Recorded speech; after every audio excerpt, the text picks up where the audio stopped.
Awalnya, kamu perlu menjalani kehidupan yang penuh penderitaan sebelum akhirnya kamu bisa terkenal dan sukses. Halo semuanya, nama saya Michael. Selamat datang di channel saya, Sikutu Buku. Kali ini, saya akan membahas kisah inspiratif dari Hans Christian Andersen, seorang penulis buku yang berasal dari Denmark.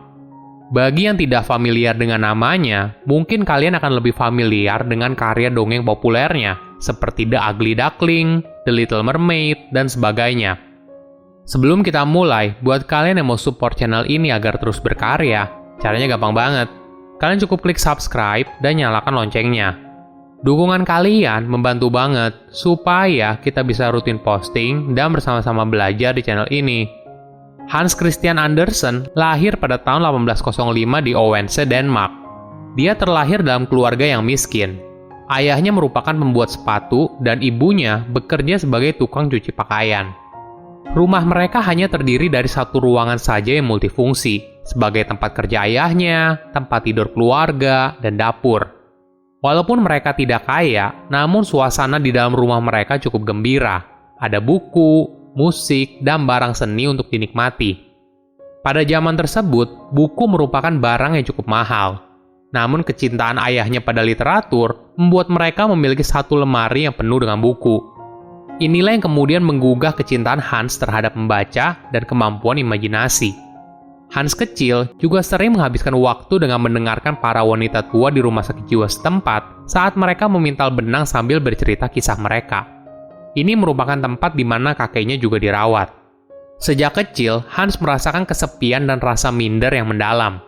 Perasaan ini lalu mendorong dirinya untuk mencari perlindungan di ruang pemintalan rumah sakit jiwa, sementara teman sebayanya pergi ke taman bermain. Pada tahun 1812, ayahnya mendaftar untuk menjadi anggota militer, berharap mendapatkan uang yang lebih banyak untuk keluarga mereka.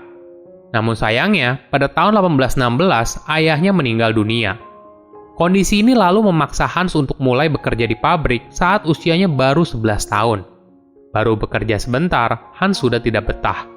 Keluarganya lalu berusaha untuk mendaftarkan dia pada berbagai pekerjaan lain, namun lagi-lagi tidak ada yang bertahan lama.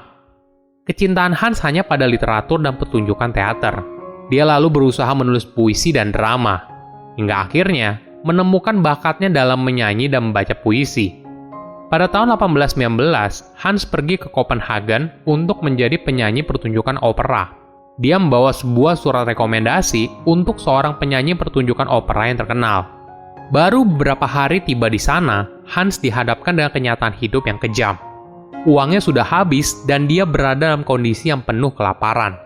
Saking kelamnya masa itu, terlintas dalam benaknya untuk bunuh diri.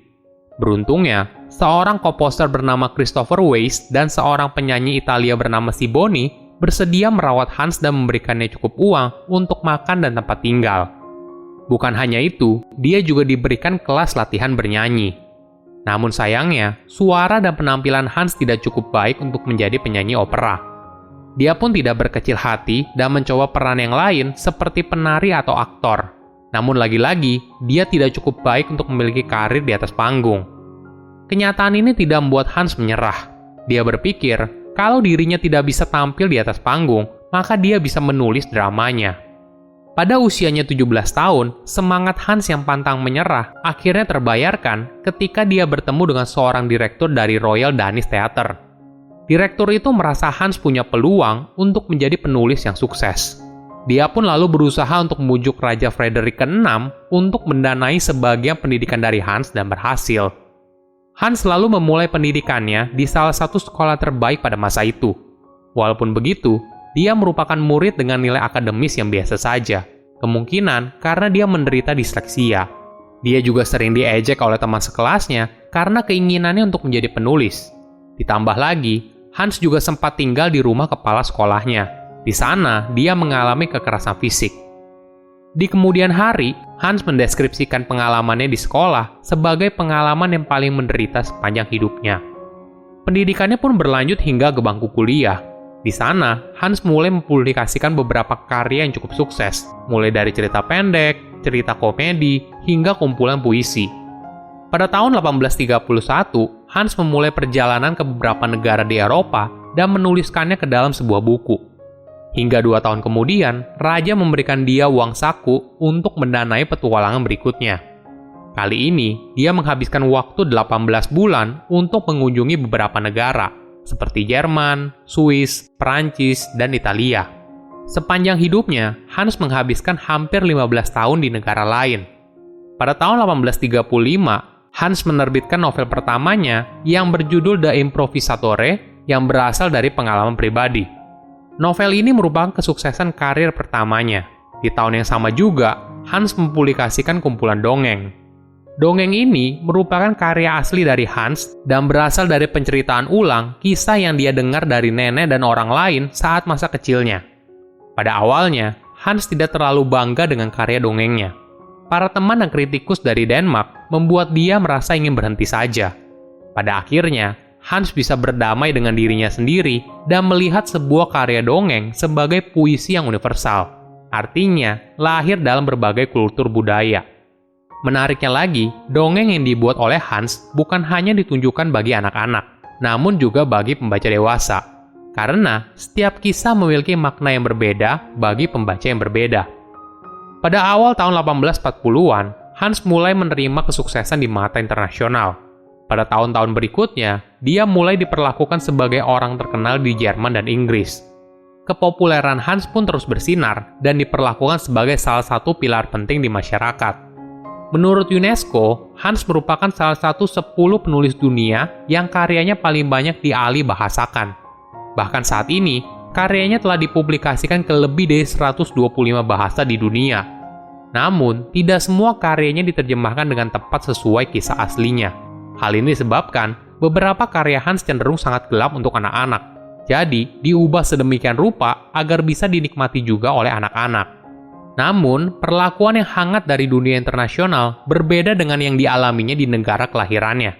Banyak orang di sana merasa kalau Hans tidak pantas diperlakukan seperti itu, karena latar belakangnya hanya merupakan anak dari pembuat sepatu. Pada usianya mendekati 70 tahun, pemerintah Denmark mendeklarasikan Hans sebagai kebanggaan negara. Sebagai bentuk penghargaan atas jasanya, raja kemudian membuatkan sebuah patung dirinya di King's Garden, Copenhagen. Ada fakta yang cukup menarik.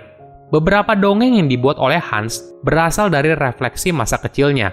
Sebagai contoh, kisah The Ugly Duckling atau itik buruk rupa adalah refleksi dari perasaannya sendiri. Hans kecil seringkali diejek karena penampilannya dan suaranya yang nyaring. Kondisi ini membuat dirinya merasa terisolasi dan menyendiri. Seperti kisah The Ugly Duckling, Hans kecil kemudian bertransformasi menjadi angsa yang cantik saat dewasa. Dia juga merupakan salah satu penulis dongeng yang terkemuka di seluruh dunia. Beberapa dongeng yang lain berasal dari kesulitan hidupnya di masa kecil, seperti dibesarkan dalam kemiskinan, kehilangan ayahnya, dan harus bekerja di usia yang masih muda demi membantu ekonomi keluarga.